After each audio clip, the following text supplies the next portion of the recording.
September 2004. Charlie Brandt and his wife Teri have come to Orlando, Florida from Big Pine Key. They've escaped the wrath of Hurricane Ivan to stay with their niece, Michelle Jones.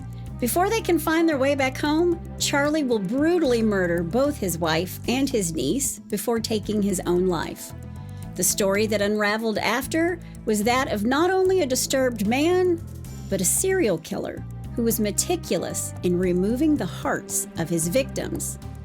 He was also considered one of the nicest guys in town. This is Carl Charlie Brandt, killer hiding in plain sight. Hey y'all, I'm Chris Calvert.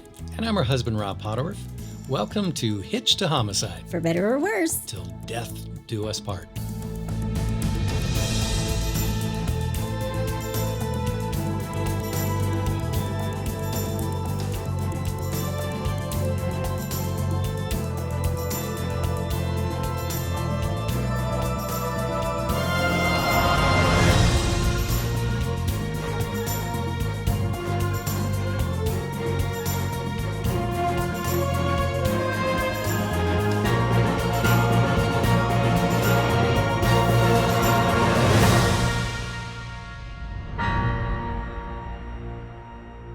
Welcome back, everybody. Yes, welcome. And let me prepare for this one. Powitalme, powitalme. For our friends in Poland. Oh, that's amazing. Yeah, there you go. We love you, Poland. That's probably the most difficult one I've had to do so far. So. No, it's not. Yeah, a little bit. No, it's not. Well, wherever you're listening, be sure to like, rate, and review. That helps other people to find us. Yep. You can also watch on YouTube. If you're watching on YouTube, hit that subscribe button. Yeah, we've got 121 subscribers now. Yes, thank you to all our new listeners and cool. all our new watchers. Yeah. And also welcome to all our new members of our closed Facebook group, the In-Laws and Outlaws. We appreciate you. Our favorite group. Yes. If you want to join, all you have to do is go to Facebook, type in H2H In-Laws and Outlaws. You'll find us. Yeah. Answer a couple questions, you're in. Yep. All right. Today's case. Okay. I'm going to ask everybody to contemplate something. All right. If you knew someone who seemed to be a model citizen, a friend, a coworker, but you found out that they had actually murdered somebody in their past, Oh, wow. would you tell? Yeah. Would you warn people about them? Yeah. Or would you stay out of it, like not my monkeys, not my circus kind of thing? No, because, I mean, if somebody got murdered after that and you knew that this guy was a murderer, or guy or girl, whoever, I don't know if I could take that to the grave. Exactly. Yeah. Exactly. Hence today's podcast. Okay. All right. And I'm going to get right into this. Okay. Before I get started, I want to thank some sources: Murderpedia, Wikipedia, CBS 48 Hours, The Dr. Phil Show. Oh, wow. Even Dr. Phil got in on this one. The Orlando Sentinel, and The Invisible Killer, The Monster Behind the Mask by Diana Montaigne and Sean Robbins. I'll have a link to the book and all the other sources in the show notes. All right. Well, you ready? I am. All right, let's do it. Carl Charlie Brandt is born on February 23rd, 1957 in Fort Wayne, Indiana. His parents are Herbert and Ilse Zerval Brandt. Ilse. That's like the German version of Elsa. I looked it up. Okay. He has an older sister, Angela, or Angie, and two younger sisters, Jessica and Melanie. These two little girls are 10 years younger than Charlie, and Angie is 12 years older than her little sisters. So there's like two sets of kids, like an older set of kids and a younger set of kids. Right. His parents are both German immigrants from Berlin who moved to the United States in 1955. I think they both started out in Massachusetts, but then they moved to Fort Wayne, Indiana, because Herbert, the father, went to work at International Harvester. Oh, yeah. Yep. In the beginning, Herbert worked during the day, and at night he went to college to earn his degree in engineering. So he and Ilse moved around, as you sometimes do when you work for a company. You get transferred. Sure. And as he moved up the corporate ladder, they moved around a lot. And it could have been hard on Charlie, all the moving, lots of different schools. Right. He was quiet and didn't make friends too easily. I also read in one source that he was an overweight kid. Charlie was really smart. He was a good student, but he's an introvert. And he's really close to his mom. He's a little bit of a mama's boy. And he loves his family dog. Of course, we all do. I'm going to give you a trigger warning now about the dog. No. Sorry. Okay. Sorry. Scotty, don't listen. Don't listen, Scotty. Charlie's dad thought that he was too much of a wimp, and he wanted him to toughen up a little bit. So when the family would be on vacation, Herbert, who was an avid hunter, would take Charlie with him to hunt small game. Okay. By the end of 1970, Charlie is 13, and the whole family is vacationing in Florida. Charlie's mother is pregnant about 8 months. And on this particular trip, Charlie and Herbert are quail hunting, and the family dog is with them. Okay. And while they're hunting, the dog runs into the bushes and disappears. Now, Charlie calls out for him, but his father instead fired 2 shots into the bushes. What? Just out of the blue. Out of the blue. Why do you do that? I mean, dogs go into the bushes when they're out hunting. Yeah. And whether he's trying to get the dog out of the area or his intention was to actually kill the dog, Charlie's best friend is now dead. Yeah. And I've read that, he was trying to kill the dog, or he was trying to kill the dog to toughen up his son, and also that the dog was just kind of old and ailing. Yeah. And so that's why he ended the dog's life. Why do that in front of your kid? Well, Charlie is heartbroken. Well, yeah. They make it back to their home at 6208 Stony Brook Drive in Fort Wayne, Indiana, on January 3rd, 1971. Charlie is still scarred from what happened to his dog over Christmas break, and whether this has any effect on Charlie is kind of unknown. I'll let you make that judgment for yourself. All right. On this night, January 3rd, it's very cold, and they've had an ice and snowstorm in Fort Wayne, Indiana. Mm-hmm. And that night, the family sat down at the dinner table like they always do. Charlie's mom is kind of put out with him because he hadn't finished a school project. Been there, done that. Yeah. Now, after dinner, the family goes into the den to watch TV. They have a brand new color television set. I remember when we got our first color television set. I only remember color TV. Yeah, it was a big deal, though. I mean... Yeah, it is a big deal. But I do remember when my children asked me if I was alive when the world was black and white. And I promptly said no, I was not. Yeah. I was alive when the world became in color. Yeah. So there you have it. Okay. But they go watch TV, and then Herb and Ilza put his 2 younger sisters, Melanie and Jessica, to bed. Angie goes to her room to read. I'm with Angie. I used to I don't care about TV. I'm going to go read. Yeah. Herb and Ilza go into their master bedroom, and Ilza runs a bath. She's 8 months pregnant. I could see where she would want to soak for a while. Yeah. And while his parents are in the bathroom, Charlie goes to his father's nightstand and gets his dad's Luger pistol. Oh, no. His dad never kept it loaded. But remember, Herb's been taking Charlie hunting. Yeah. Charlie loads the gun, cocks it, then he takes it downstairs to the kitchen table where he's finishing his school project, and he hides it under a book. In the master bedroom, his mother is in the tub soaking, and his father is at the sink shaving. Okay.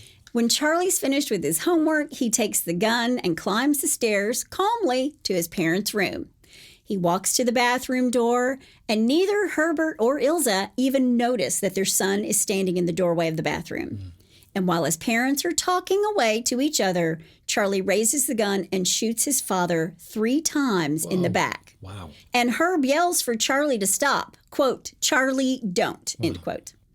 Now, Angie's room is just next door to her parents, and she hears the gunfire and thinks that they're firecrackers. She gets out of bed to see what's going on, but she does not leave her room, which is smart. Yeah. After shooting his dad, Charlie then raises the gun to his pregnant mother in the tub. No. And she begs for her life and tells him to stop. No. Charlie fires 5 rounds into his pregnant mother. Good grief. Her last words were a cry for help, yelling for Angie to, quote, "call the police." Now, before Angie can get to the door, it swings open and Charlie is standing in front of her with a gun pointed squarely at her face.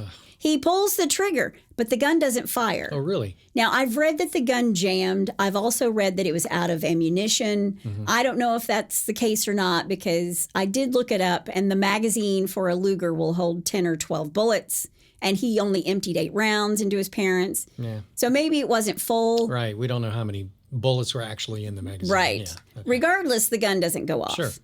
He drops this gun and Angie kicks it under the bed, which is pretty quick thinking for a 15-year-old girl. Yeah. Then Charlie jumps Angie and he begins to beat her. She fights him off, but then he starts to strangle her. He's got his hands around her throat. Wow. He's choking her out. Wow. And Angie will later say that he had an insane look in his eyes while he's choking her. But Angie looks into his eyes and says, quote, "Charlie, I love you. I love you, Charlie," end quote. And whatever trance he was in, it breaks. Man, she was thinking quick. She really was. Wow. Angie she is a smart cookie. Yeah. Yeah. But he looks at her and says, quote, "What am I doing?" Or "What did I do?" End quote. Wow. Angie tries to calm him down. She tells him to get blankets for their 2 younger sisters who are only 2 and 3. She tells him it's okay. We can all run away together, which is also pretty quick thinking for a 15-year-old. Yeah. So Charlie is getting ready to go get the blankets, and then he turns to his sister and says, quote, "You're not going to leave me alone, are you?" And she reassures him that she's not going to leave him. But as soon as he goes to get the blankets, Angie does leave him. Yeah. She's out the door. She yeeted on out. She's only wearing her nightgown. Oh, wow. It's been a snow and ice storm in Fort Wayne, Indiana. Yeah. She's bloody. She's barefoot. She bangs on the first neighbor's door. And when they didn't answer right away, she goes to the next house. And when she makes it on that front porch, she turns around and sees Charlie coming out of their house. And he is screaming at her that she broke her promise not to leave him. Wah. She runs to the next house and doesn't even knock. She just lets herself inside, and that family calls the police. Yeah. Front door was open? The front door was open, so she just went in. Yeah, it's the 70s. It was the 70s in Fort Wayne, Indiana. Yeah. Meanwhile, Charlie has calmed down, and he's walked across the street to the first neighbor's home where Angie was just moments before. Okay. That's where she knocked on the door and nobody answered the door. But when he gets there, a woman answers the door, and he says, quote, "I've shot my parents," end quote. Really? Very matter of fact. Wow. "I've shot my parents." Yeah. Yeah, how would you like to answer the door late at night and get that? Yeah. Well, he's 13, Yeah. and he's very mild-mannered, so nobody's expecting this from him. Okay. Now, even though he was shot 3 times in the back, Herbert manages to crawl his way to a phone and calls 911. And then he somehow managed to get from the phone to the door of his bedroom where he locks the door. In his bathroom, his wife and unborn child are both dead in the tub. Sad. So first on the scene is Officer James Quinn. He, along with a neighbor who'd rushed into the house to check on Herbert and Ilza, they find him severely injured and Ilza dead. And when the police and ambulance arrive, he tells them, "It was my son. Charlie pulled the trigger." Wow. They interview Herbert at the hospital, and he says, "I have no idea why Charlie would do such a thing. You know, his son was a normal kid." Yeah. And when they interview Charlie, he tells the police that shooting his parents was the result of more than just one event.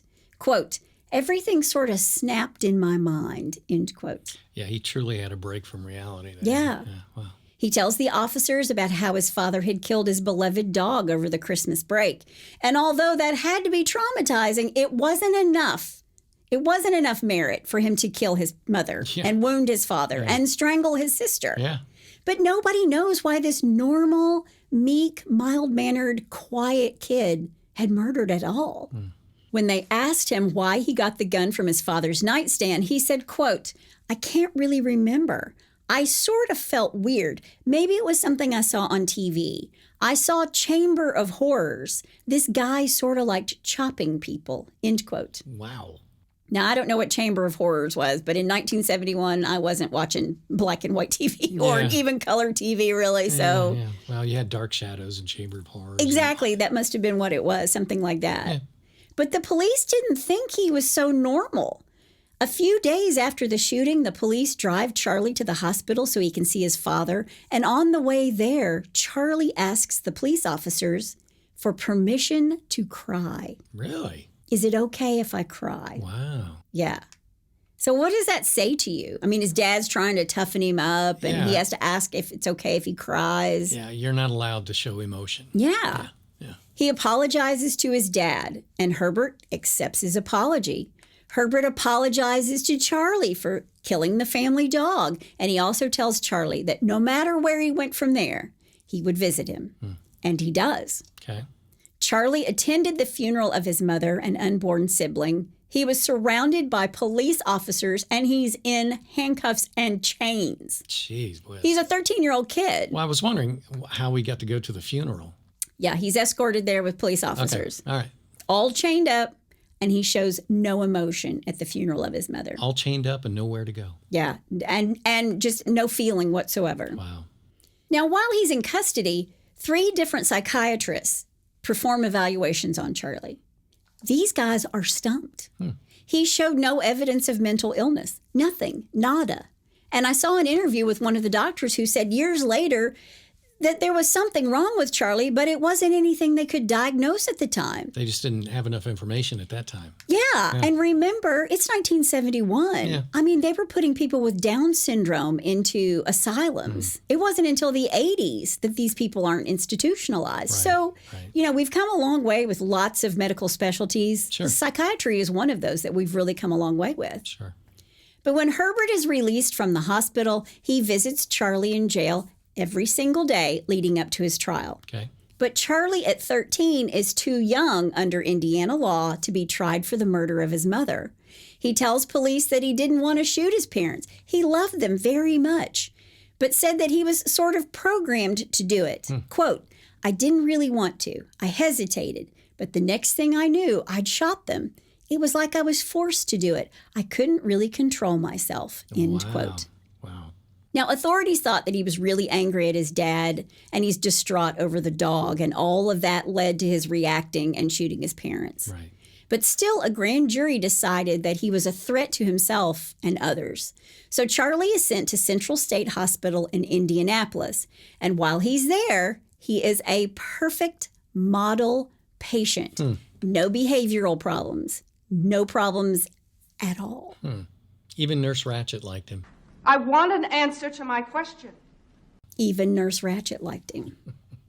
In June of 1972, Charlie is released after his father worked the court system to get his son home. He had spent 17 months at Central State Hospital. And because Charlie is a minor, his records are sealed. Okay. And Herbert tells Angie and Charlie both they are never to talk about what happened that night. In fact, their father tells their 2 youngest siblings, the little girls who were 2 and 3 at the time of the murder, that their mother had died in a car accident. Really? Not that Charlie had shot her. Why'd he do that? He wants to sweep it all under the rug. Wow. Herbert packs up his kids and moves the whole lot of them to Florida. He's taking time off from his job at International Harvester. And Herbert wanted to put it all behind him. He wanted to act like it had never happened. Again, let's just sweep that under the rug. Nothing to see here. Nothing to see here, move along. Wow. In the year that they live in Florida, Herbert meets and marries a woman. And after he takes the 2 youngest girls and his new wife back to Indiana so he can get back to work, he leaves Charlie and Angie with their grandparents who had moved to Daytona Beach from Germany in order to raise these 2 kids, these 2 teenagers. Wow. Charlie seemed to flourish at Seabreeze High School.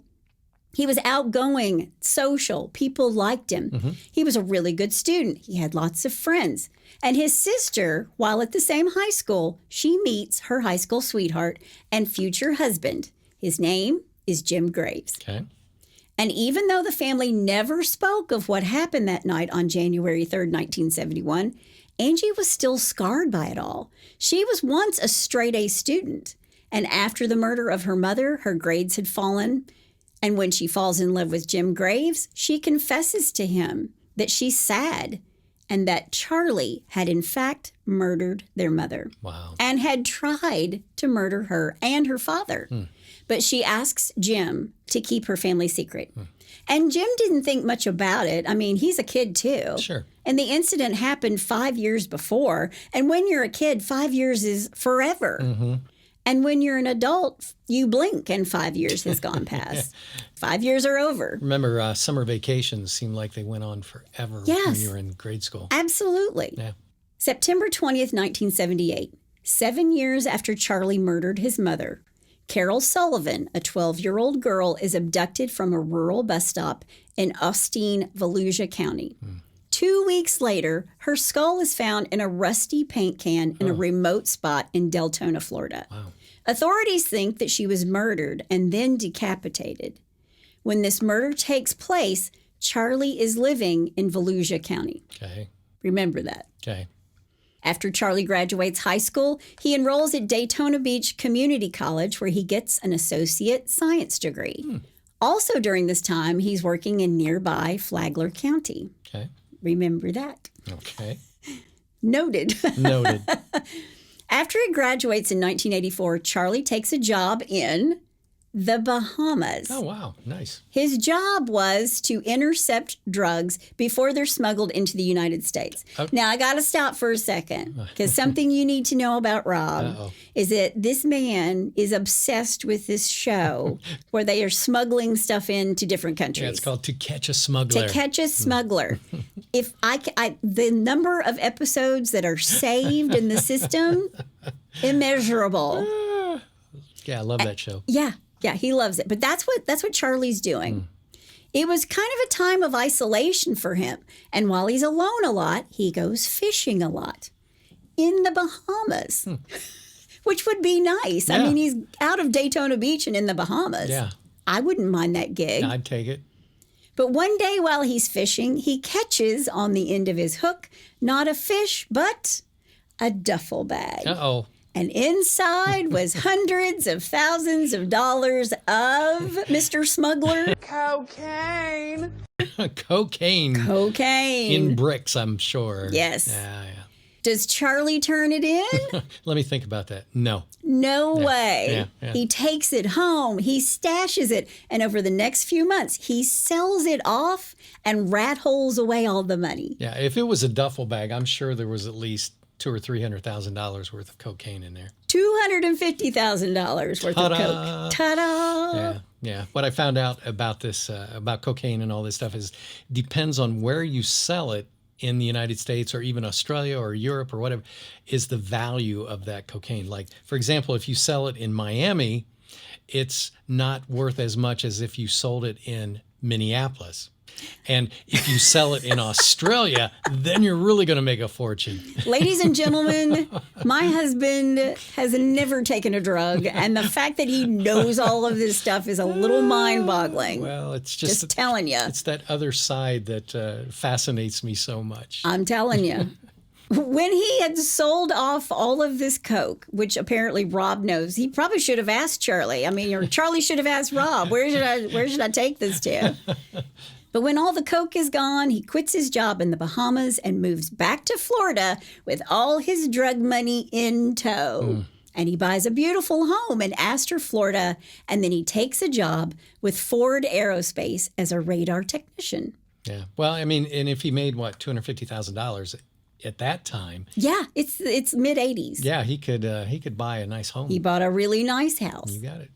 Now, during this time, his sister Angie and her husband, her high school sweetheart, Jim Graves, they've been married, but now they're getting a divorce. And Jim remained really good friends with Charlie, even though he was no longer married to his sister. And one weekend, not long after Angie left Jim, he goes fishing with Charlie. He wants to take his mind off of the divorce. And while they are fishing, Jim says, "I wish I knew of a way to break Angie's heart like she broke mine." Wow.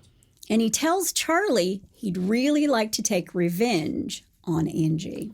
Why would you say that to your wife's brother? I have no idea. Okay. But Charlie tells Jim, quote, "The best revenge is when you cut someone's heart out and eat it," end quote. Okay. That's called foreshadowing. Oh, baby. Now, at the time, Jim thinks, okay, that's a little hinky. That's a little weird. Yeah. But at the same time, he knows that Charlie's a little odd. Jim knows Charlie murdered his mother. Right. And Jim had seen the scars on Charlie's father's back. But something else that Jim would eventually realize that was a tell about Charlie is that when Charlie caught a fish, he would carefully and precisely slice it open while the fish is still alive. That's like animal torture. Yeah, yeah. It's odd to say the least, right? But Charlie was a little odd. He was a little OCD. He was extremely neat. He liked to keep records of things, like his mileage and his gas. He was meticulous in how he did everything. You know, everything has to be done just right. A place for everything and everything in its place. Right. The complete opposite of me. Absolute opposite of me. Yeah. But at this point, Charlie and Angie are both adults. But she'd put out these healthy boundaries with her brother for her own peace of mind because she has children. Yeah. And Charlie would visit her, but Charlie never spent the night at Angie's home. Gotcha. By 1985, 29-year-old Charlie Brandt had a beautiful home, a nice job. He's just missing one thing, a woman. There you go. Jim had remained friends with Charlie even after the divorce, and when Jim gets himself a new girlfriend, her name is Nancy, Charlie asks Nancy if she knew of any friends, somebody she could fix him up with. There you go. Meet Teri Helfrich. Teri is Nancy's roommate. Teri's born on March 16th, 1958 in Tokyo, Japan. She has 4 sisters, Mary Lou, Patricia, Claudia, and Marty. Okay. And her father was in the Air Force during World War II and Korea. Okay. So this is a military family, which explains why she was born in Tokyo. Right. Makes sense. Right. Teri's the manager of a retail store. And Charlie and Teri, when they meet, they get along like a house on fire. Don't do it, Teri. Don't do it. Teri is bubbly and funny. She's full of personality. She sort of brings Charlie out of his shell. And after being together for 6 months, these two move in together. And by the start of 1986, Charlie's telling his close friends and family he's going to propose to Teri.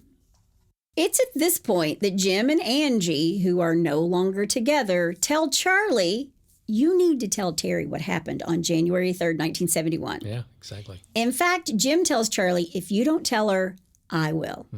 Maybe not in those words, but he encourages him strongly to come clean with Teri. And Charlie tells Jim, I'll tell her. Don't worry, I'll tell her.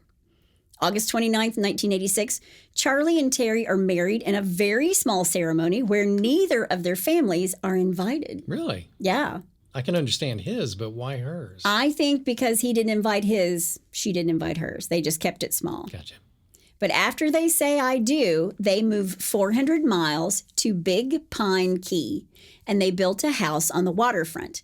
They're now what's called Piners, as the local residents call themselves. Okay. And they were huge Jimmy Buffett fans. There you go. As am I. Yeah. Fins to the left. Oh, I'm going right. Fins to the left. Fins to the right. Yeah. Huge Jimmy Buffett fan. Margaritaville. December 1988, Lisa Saunders, age 20, is beaten, stabbed, and dragged from her car in Big Pine Key. When she's found, her heart is missing. Really? Police will say that they don't know if it had been extracted by her killer or eaten by vultures. It's been extracted by her killer. Wow. Even though Charlie told Jim that he had told Teri, and when he asked, he insinuated that she knew, most people don't think that he ever told Teri. And Jim does think that Teri knew Okay. that Charlie had been a killer. July 19th, 1989, Sherry Parisho's mutilated body is found under the North Pine Channel Bridge on Big Pine Key. This bridge is only 4 blocks from Teri and Charlie's home. Wow. Yeah. Jim went to Key West to visit and work. He wanted to meet up with Charlie and Teri while he's there. They're at a bar because Jim's a musician. He's playing a gig at this bar. Charlie leaves the table and Jim and Teri are alone. And this is when Teri says to him, I need to tell you something about Charlie, something urgent. Only a few days prior, a woman who lived only a block from our house was murdered. She'd been decapitated and her heart had been cut out, and her mutilated body was found in a rowboat under a bridge. And around this same time, I found Charlie in the laundry room. He gets home late and he's covered in blood. Oh, wow. Yeah, Wow. So she found him with, okay. blood all over him on the same night that this woman is murdered. Wow. Wow. Charlie tells Teri, as he's immediately washing all this blood off, that he'd been fishing, and that's what the blood is on his shirt. Nice try, Charlie. But there were no fish. Yeah. Once again, nice try, Charlie. And Teri tells Jim, I'm thinking about calling the sheriff. Yeah. That call is never going to be made. Oh, no. Really? Yeah. Why didn't she do it? She just didn't. And after she confesses all of this, Jim is thinking, holy tap dancing Moses. I mean, what if Charlie's murdered somebody? Yeah. But here's who the victim is. Sherry Parisho, a 38-year-old woman who called herself the Rainmaker. She was often seen in the same neighborhood where Teri and Charlie lived. She was homeless, and she was living in this little boat, this little dinghy. And when she's discovered on July 16th, 1989, as we said, her head is severed and her body is mutilated, and her throat had been slashed so violently and with such force that the blade cut through her spine. Oh, gee whiz. And of course, her heart was removed. Wow. She's discovered, meticulously wrapped in plastic and blankets, and dumped in a grassy area near a highway less than 1,000 feet from Charlie and Teri's home in Big Pine Key. Wow. But unbeknownst to the killer, a.k.a. Charlie, a man spotted him crossing the road right where Sherry was discovered on the night she was murdered. Oops. And he goes to the police and he works with a sketch artist to put a composite of a suspect together. Okay. And guess who it looks like? Charlie? It looks like Charlie. Yeah. 1995, Darlene Toller is a sex worker from Miami. Her body is found wrapped in plastic and a blanket. Darlene is missing her head and her heart. She was murdered, dismembered, and dumped in a grassy area near a highway, the same highway Charlie used all the time. Wow. Miami is 100 miles from Big Pine Key, Florida, and Charlie likes to keep a record of things, a meticulous record of things. I'm going to use that word a lot in this podcast. All right. He likes to keep track of his mileage and when he gets gas. September 2004. Hurricane Ivan is barreling toward Florida and the Caribbean, causing catastrophic damage in Grenada, Jamaica, Grand Cayman, and the Cayman Islands, as well as the western tip of Cuba, through the Florida Keys and into the Gulf of Mexico, where it pounded Pensacola and Gulf Shores, Alabama. Yeah, it was a bad one. On the 11th of September, Charlie and Teri pack up and leave the Florida Keys after Charlie has painstakingly boarded up their home. It was meticulous. And these two head inland to Orlando. Okay. And why Orlando, Florida? Well, one of Teri's sisters, Mary Lou, had a daughter. Her name is Michelle Lynn Jones. Okay. Michelle is a 37-year-old single, successful executive who works for the Golf Channel, which is based out of Orlando. Michelle is very close with her Aunt Teri, and to be quite honest, they're kind of close in age. Teri's only 9 years older than her niece. Teri and Charlie had been to see Michelle many times in their now 17-year marriage. Oh, wow. They've been married for 17 years at this point. Wow. Charlie, behind Michelle's back, of course, referred to Michelle as Victoria's Secret. Oh, no. That can't be good. Yeah. Charlie's got a crush. Yeah, he's got more than a crush. Funny thing is, at first, Charlie doesn't want to leave the house. He doesn't want to leave Big Key Pine. He wants to stay and ride out the storm. That is until he hears that Michelle had offered for the two of them to come to her home in Maitland, which is just a little area outside of Orlando. Let me guess. He changed his mind real quick. Changed his mind real quick. Yep. He was ready to go. Let's pack. Yep. Michelle, as I said, was single, very successful. Her home in Maitland had a cool backyard with a pool, a jacuzzi, a great patio for cooking out. So Michelle's home is a place you'd want to visit if you had to evacuate for a hurricane. Okay. And Charlie's very taken with Michelle. You might even say he was infatuated with her, which is exactly what you had said. Yeah. On Saturday, September 11th, 2004, Charlie and Teri pack up their Subaru Outback and drive for 6 hours to Orlando. When they arrive, they spend the day getting settled in at Michelle's home. And the next day, Charlie and Teri went to visit Charlie's dad, Herbert, in Ormond Beach. Okay. Charlie and Teri get to visit with Herbert and Charlie's youngest sister, Jessica. Angie, the oldest sister, the one he tried to murder back in 1971, she couldn't make it, but she did invite Charlie to visit her the very next day. Charlie declined. Okay. They spend that night with Herbert, but the next day, Charlie was really anxious to get back to Orlando and to Michelle's house. Right. Then Charlie tells Teri that he wants to get back to their home in Big Pine Key, but Teri wasn't ready to leave her niece in Orlando just yet. She'd just gotten there. But before they leave Herbert's home, Charlie hugs his father and his sister very tightly. A different kind of hug. It was so different that his father thought it was a little strange. That's ominous. I thought I'd lost you, boy. Yeah. When they make it back to Orlando, suddenly Charlie changes his mind about immediately turning to Big Pine Key. He wanted to stay through the weekend. So they arrive on a Saturday, September 11th, and they go to visit with his dad for one day. And when they return on Sunday, he tells Teri he wants to stay through the weekend. That's like 6 more days. Yeah. He wants to stay the whole week. Wow. They arrive back at Michelle's home. Michelle's really close with her mom, Mary Lou, Teri's sister. And Michelle also has a very close-knit group of friends with whom she talks to every single day. And one of those friends is Lisa Emmons, and the other is Debbie Knight. Okay. So they arrive on Saturday, September 11th. By Monday the 13th, Teri tells one of her sisters that she's upset because Charlie wanted to stay yet another day. And by Tuesday, Charlie's sister Jessica assumes that he and Teri are already headed home to Big Pine Key. But by Wednesday night, Charlie and Teri still hadn't left to go home. The guest that wouldn't leave. Yeah. But what happened in those few days is part mystery and part murder. Oh, no. Mary Lou calls Michelle's home on Monday night, September 13th, and again on the evening of the 14th. There's no answer. And by the night of Wednesday, September 15th, Mary Lou is really worried because earlier that day, Michelle's coworker had called Mary Lou to say Michelle didn't show up for work.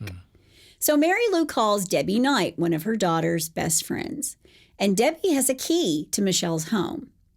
Mary Lou, who lives in North Carolina with her husband, Bill, that's Michelle's father, asks Debbie to go over to Michelle's house. And Mary Lou and Bill are really worried, and for good reason. When Debbie arrives at the home at 390 Hickory Drive, she has a strange feeling that something is wrong. And she's on the phone with Mary Lou as she approaches Michelle's house. And she can see Charlie's Subaru is still parked in the driveway. She goes to the front door, but her key isn't working.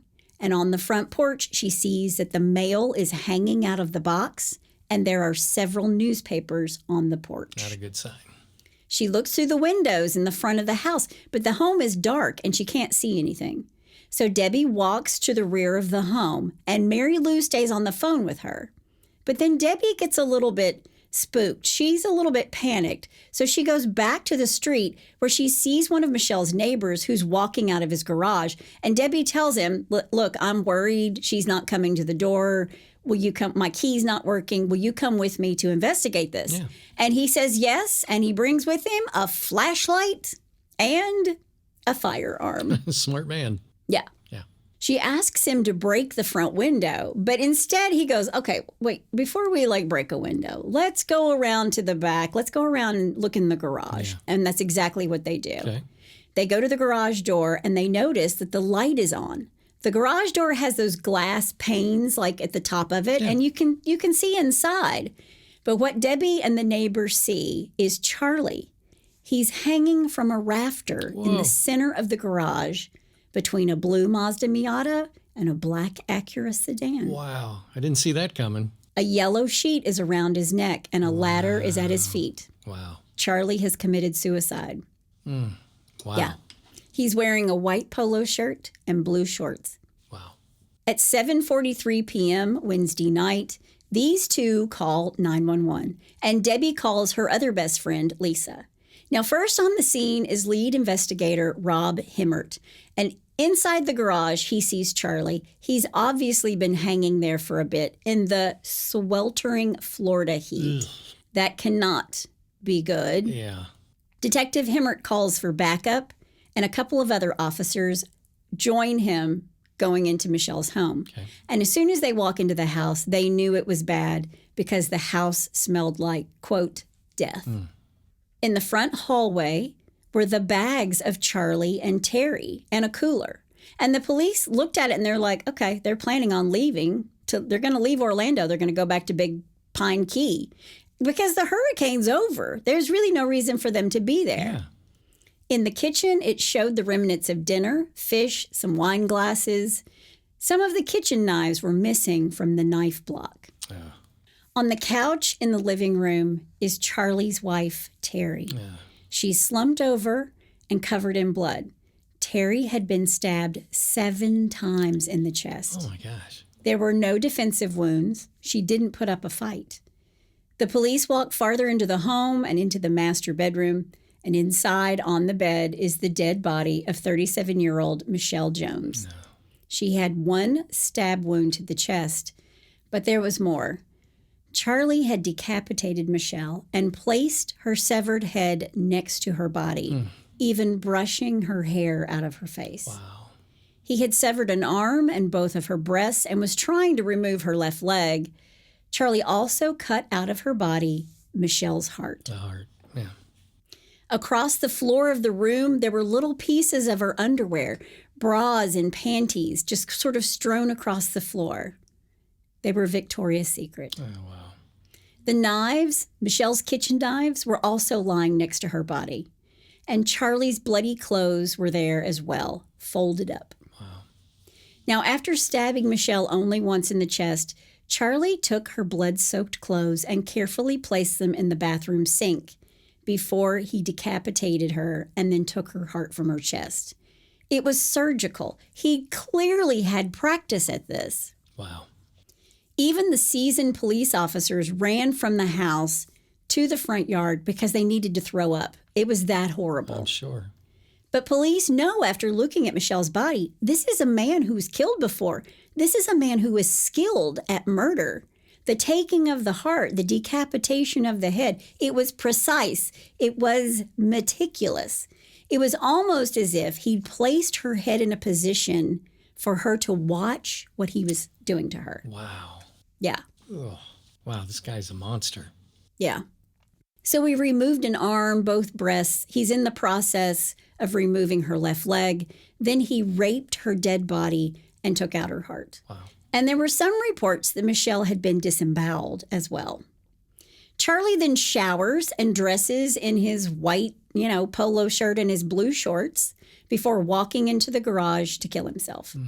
Meanwhile, nobody can believe what's happened. Michelle's parents knew that Teri and Charlie had been married for 17 years. Yeah. They were together constantly. They made each other's lunches each day, saying that lunch was better when it was made by someone you love. We don't even make each other's lunches. Maybe that's a good sign. No, we don't. We don't make each other's lunches. Yeah. But Michelle was so close with her Aunt Teri and her Uncle Charlie. It just didn't make sense. None of it made sense. Yeah. It's not until the next day when police want to brief the families, including Charlie's father, Herbert, and his sisters, Angie and Jessica, that things get a little weird.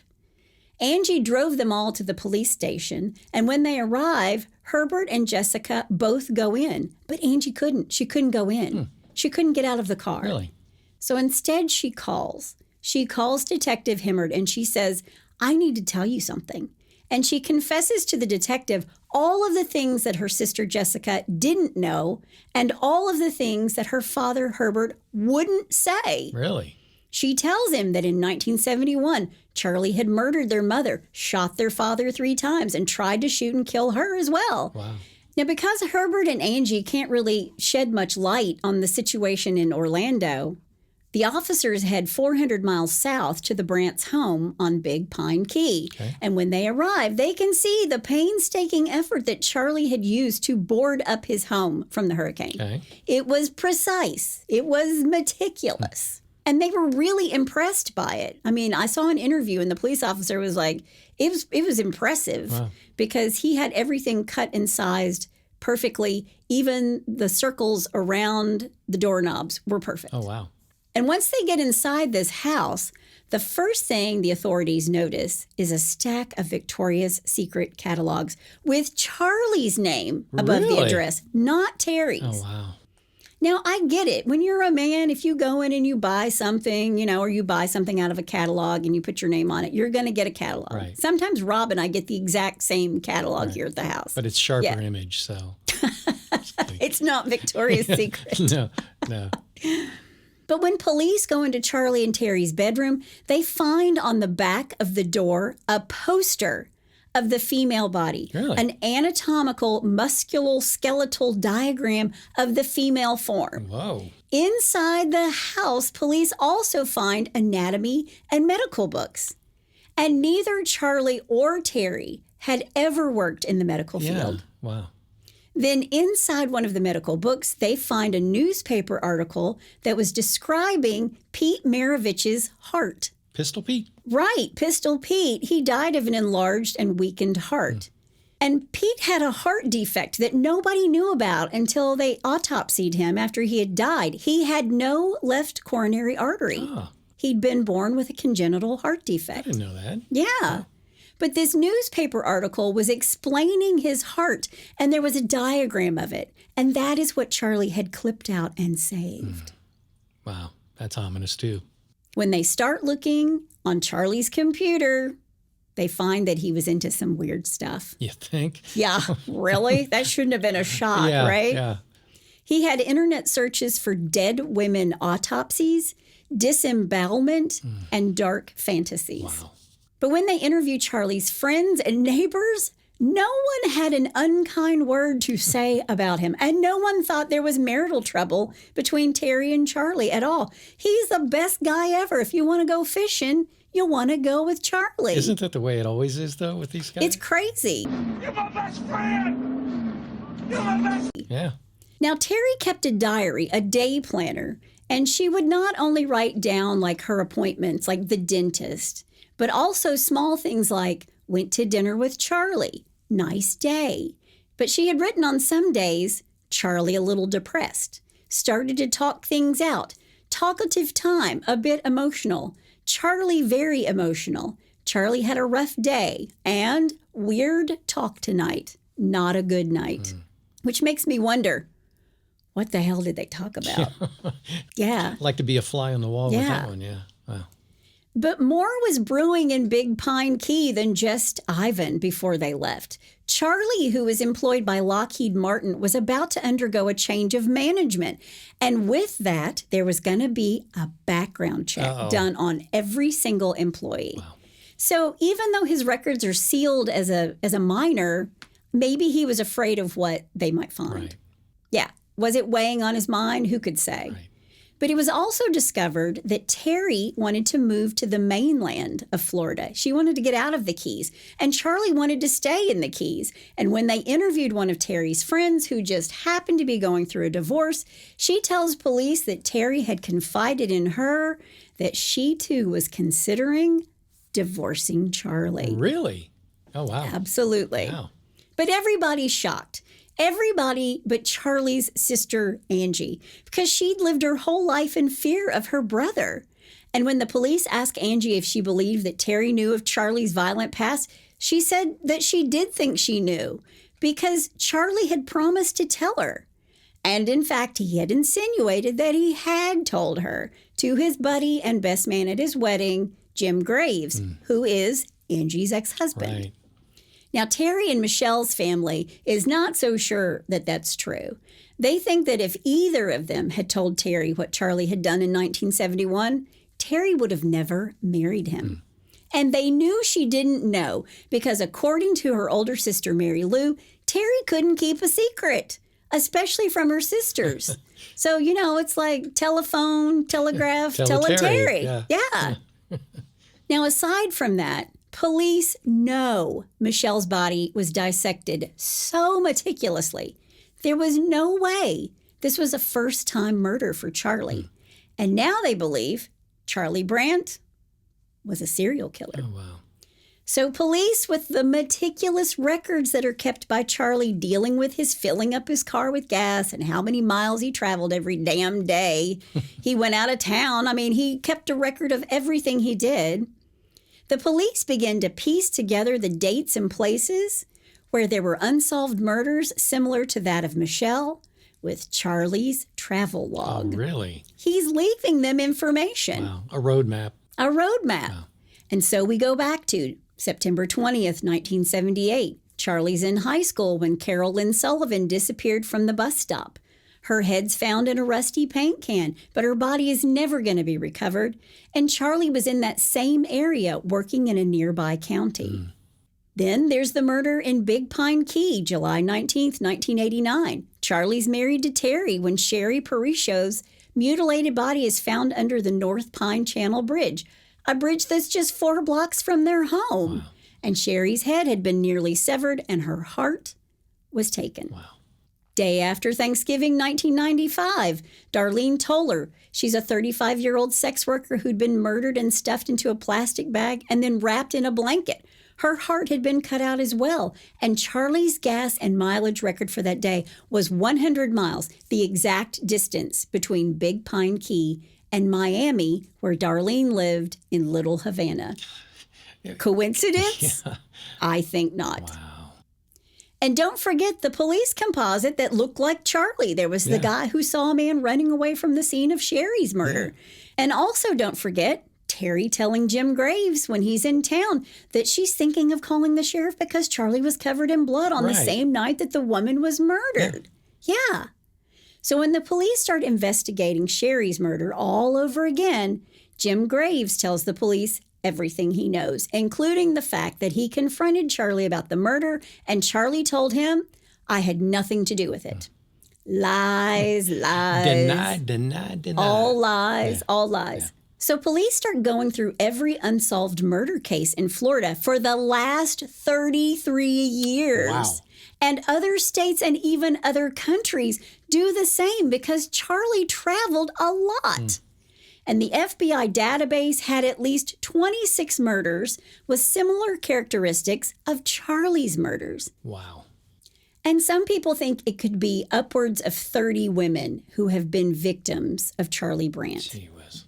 Now, the family of Michelle and Teri and their sister Mary Lou have really pushed to put in place something called Michelle Lynn's Law, where the police all around the United States would have a secure database of the investigations of crimes, even those of minors. And to date, it has not been passed. I did some digging, and I couldn't see where it had been passed at all. Right. I wonder why they won't pass it. Well, I mean, I'm sure it has something to do with the minors, with the kids. Yeah, but, I mean, if it's going to help solve a case, okay. But where do you draw the line? True. It's hard to say. Yeah. So this all brings me back to what would you do with the information like Herbert and Angie and Jim had that Charlie was a murderer? Right. Would you tell people? Would you keep it to yourself? Right. Because, this is a person who doesn't act like a murderer. Angela has told people that she said to Teri, quote, "Charlie told you about himself and you married him anyway," end quote. So maybe Teri took that as a joke. And when I read that quote, I thought, okay, I'm pretty sure that my family, when I married Rob, they were like, "Rob, do you know what you're in for? Are you sure? Yeah. She told you about herself and you married her anyway." So maybe Teri took it as a joke. Rob took it as a joke. Rob's family came to me and said, "I can't believe you're going to take his last name." I know. Yeah. You must really love him. Yeah, that's when I knew it was true love. When she took that name Podorf, I'm like, okay, this is the real thing. Just legally. But according to his friend Jim, when he confronted Charlie about telling Teri, Charlie insinuated that he did tell Teri. And Jim thinks that maybe she knows because of the conversation about the woman who was murdered near their house, that night when they're at the bar. Yeah. And Charlie's covered in blood and there was no explanation for it. Right. The one thing that is certain is that Charlie's father, Herbert, did everything he could to cover it all up, to sweep it all under the rug, including lying to his 2 youngest kids, telling them that their mother had died in a car accident. Yeah, which it's beyond me. Yeah. Now, according to Mary Lou, she's still waiting for an apology from Angela, and she never got one from Herbert. I don't think he's alive anymore. Yeah. Charlie Brandt was a murderer who was hiding in plain sight, which is the best place to hide, I suppose. Everybody loved him. Everybody thought he was a great guy. Everybody thought he was in a wonderful marriage. Right. It's a lot to think about. But I promise you, if and when more murders are attributed to him, I will let you know. But that is the story of the man, the killer, who hid in plain sight, Charlie Brandt. And that's all I have to say about that. Well, that's a case and a half. Gee Let me whiz. tell you what, that's the whole enchilada right there. Wow. So who knows? I mean, the guy next to you on the bus or on the subway or the guy standing next to you at work could be a killer. I mean, we even talked about that with like Richard Cottingham, him being in the, at the water cooler and saying, that killer could be you. It could be me. I think the biggest tragedy too, well, not the biggest tragedy, but one of the tragedies is the fact that we'll never know How many women? But more importantly, why did he do this? What caused it? Why did he just... He's clearly mentally ill. I know, but what was the motivation? What was his thoughts? I mean, I don't know that he had one. And when he killed his mother that night, his sister did say it wasn't him. Yeah. Like she wasn't looking at him. Yeah. That his eyes were dark. It wasn't him. And when she told him that she loved him, he snapped out of it and was like, "What have I done? What have I done?" Wow. Well, yeah. Let's go away from that crazy and go. I'm ready. I need something good. And go over here to stupid crazy. Okay. All right. With a little bless your heart. Well, bless your heart. All right, we're going to travel around the world today. Oh, We're going okay. to start in Australia. A would-be thief who broke into a Melbourne bakery. For all of his troubles, he trapped himself in a locked storeroom. Oops. Yeah, he was captured on CCTV stacking containers, chairs, bins in a desperate attempt to climb up to the roof. Cameras rolled for 30 minutes as he attempted to scale the pile, crashing to the ground at least 5 times. The would-be burglar eventually freed himself and handed himself in. That's like a game online. You stack the boxes, get the criminal out of the bakery. I think the best thing is I can just imagine a dozen cops standing around watching this videotape going, "Oh, watch this, bitch. Oh, And watch this idiot. Here he goes it would again. be fun." All right, let's go down to Brazil. 2 burglars rifling through an apartment were disturbed by police and jumped out of a window with a stash of jewelry. Oh, Yeah. Soon afterwards, the police picked up the 2 men acting suspiciously, and while in custody, one man became ill and needed hospital treatment. X-rays showed up the problem. 2 rings, a pendant, and a necklace, all swallowed in haste. oh. After swift surgery, the apartment owner identified the items and police did the rest. So they didn't put the jewelry, they didn't have time to put the jewelry in balloons like in Rob's show. Well, here's the other thing, too. I mean, when the apartment dwellers identified the jewelry, I'm thinking I would have just said, you know what, you can just go ahead and keep that. No, I would have said, clean that off. If it's good jewelry, I'm keeping it. It's true. All right, so now let's go across the pond to the UK. Okay. A 32-year-old man was jailed for 3 years when he was found hanging upside down from a window after trying to break into a terrace house in Kent.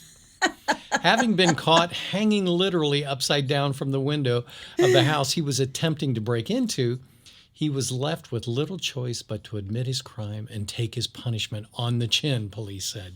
That's some Spider-Man business right there. Yeah, can you imagine upside down? throwing open the sash and seeing a guy hanging there upside down?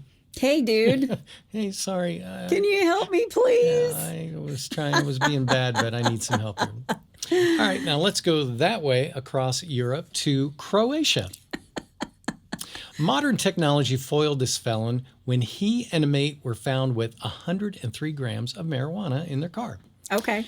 While they were at the station for questioning, a third man sent a text message to one of their mobile phones saying, "Hey, water my weed, please." Dude, don't forget to water the weed. The police went to his place and found a small backyard plantation.